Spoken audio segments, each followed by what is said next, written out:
Magandang umaga po sa ating lahat at dahil baka biglang bumuhos, ay iiksian ko na lang po ang aking mensahe. Maraming salamat po sa ating lahat, lalong-lalo na sa mga bata na kasama natin. Maraming salamat sa inyo. Good job sa mga kumanta at sumayaw kanina. Of course, kay Vice Mayor Dodot, sa ating City Council, sa mga kawanin ng institutional sector, at sa ating CSWDO. Siyempre, ngayon po ay National Children's Month. Kailangan palakasin pa natin ang ating ECCD, ang ating mga daycare. Congratulations sa mga ECCD at sa mga teachers natin, lalo na yung mga naka-level 2, level 3. Alam kong hindi mahirap, hindi madali yan. Mahirap yung ginagawa ninyo, pero talagang nagagawa nyo ng maayos. Kaya congratulations at maraming salamat po. Nakikiisa din po tayo at nakikiramay po tayo sa mga pamilya ng mga biktima ng Bagyong Christine ngayong pambansang araw ng Bagyong Luksa. At dahil po nakita natin na marami talagang LGU na hard hit ng Bagyong Christine, na ipasa po ng Disaster Risk Reduction and Management Council o DREAMC po natin, ng CDREAMC po natin, ang financial assistance sa ilang mga LGU at ipapasa po natin ito sa Sangguniang para sa kanilang final approval. Yung amount ay hindi ko muna sabihin para kasi approve pa nila, pero more or less mga nakita niyo na ba? Di ba? Mga more or less mga 10 to 12 million po siya na i-distribute natin sa iba't ibang lokal na pamahalaan, provincial government and municipal governments. Galing po ito sa Special Trust Fund ng DRM po natin. Kaya para dyan din naman po talaga yan. Para sa Disaster Risk Reduction Management naman po talaga yan. Kaya nagpapasalamat po tayo bilang mga Pasigueño na nasa posisyon tayo para tumulong sa mga higit na nangangailangan. Kaya salamat hindi lang sa Council, kundi sa ating lahat at sa lahat ng mamamayang Pasigueño. Yun lang po muna. Hindi na naman, tumigil na po yung pag-ambon, pero baka biglang bumuhos. Kaya yun na lang po muna. Maraming salamat po sa lahat at adjourn na po tayo.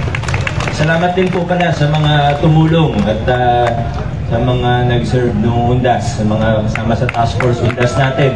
More than 1,200 din yung mobilize po natin, mula peace and order hanggang sa mga tao natin sa sementeryo, hanggang clean and green at marami pa pong iba. Again, maraming salamat po. Adjourn na po tayo.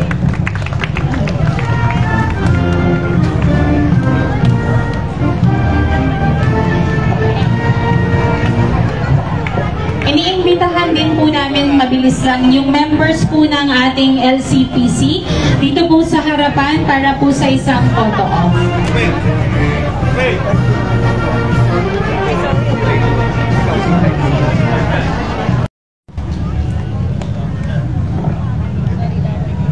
Good morning po, Mayor, at sa lahat ng bumubuo sa ating konseho, sa mga kapwa ko kawanin.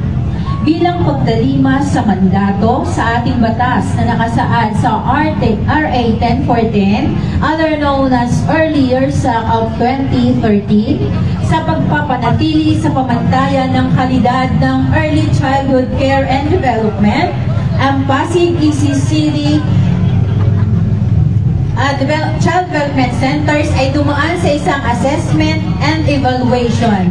Last year, 25 child development centers at child development workers ay dumaan sa mga proseso para makamit itong recognition na ito.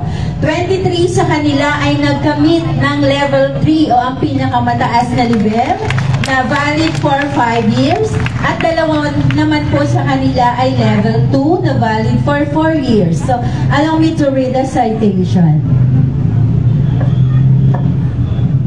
Government Recognition, ECCD RL 2024-602-684.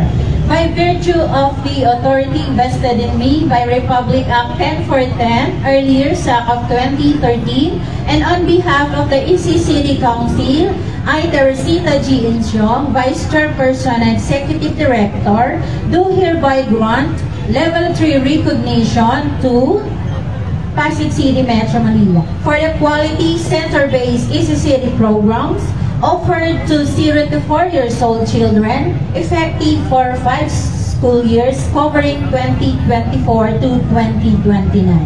It is provided, however, that the local government unit where the center or the learning center is located reserves the right to satisfy the standards of the EC City Council in the delivery of integrated EC City services. In case of failure of the center or learning center to observe and maintain any of the required standards set by the EC City Council affecting the program herein, approved the recognition hereby granted shall be re-evaluated. Given at Pasig City, Metro Manila, this 26th day of June 2024, signed Teresita G. Inchong, Vice Chairperson and Executive Director. Okay, so sila po ang mga 25 na child development workers with level 3 and level 2. Iniimbitahan po sana namin ang ating mahal na mayor para po sa pagbibigay ng certificate and sa photo off na rin po. Kasama na rin po ang ating Vice Mayor, of course, at lahat po ng bumubuo ng Pasig City Council. And of course, sa aming City Department Head 2, Ma'am Tess Briones. Salamat po.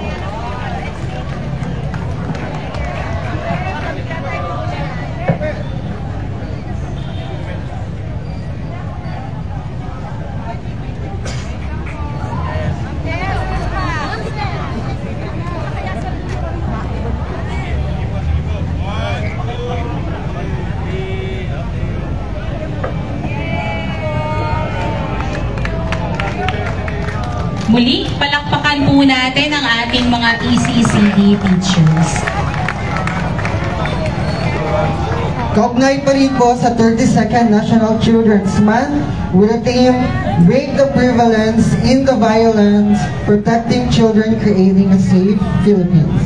Magkakaroon po tayo sa buong buwan ng Nobyembre ng mga iba't ibang aktibidades. Ito po ay bench cheering competition sa November 8, 2024, LCPC Day, A Day in a Community sa November 11, Bibong Bulilit Talent Showcase, November 15, 2024, Children's Got Talent, Spoken Poetry sa November 16, Slogan and Poster Making sa November 18, 2024, Inauguration of Child-Friendly Space sa Market Site po sa November 21, Citywide Palisig Singing sa November 22, and 4th National Leadership Summit on Safer Cyberspace on November 23 and 24, and Quiz Bee po sa November 25, and Children's Congress and State of Children Address sa November 29, 2024. Maraming salamat po sa mga departamento na nangasiwa sa maikling programa sa umagang ito. Mula sa ECCD, PIDAW Office, SK Fed Office, Kanlungan sa Pasig, at sa tanggapan ng ating Konsehal Saibel Gupilan. And of course, we would like to thank yung ating mga kabataan po na nandito ngayong umaga. From Pag-asa Youth Association of the Philippines Pasig Chapter, from community children, Muslim children, nandyan din po sila, children of solo parent, and 4-piece children. Palakpakan naman po natin sila. At ako naman po si Riza De Leon mula sa CSWDO Office. Ako naman po si Joven Doroha mula sa CSWD. Kami ang naging guro ng palatuntunan ngayong umaga. Maraming salamat po. Pakinggan po natin ang mensahe ng ating punong lungsod ng Pasig. Mga kasamahan, palakpakan po natin Mayor Vico Soto.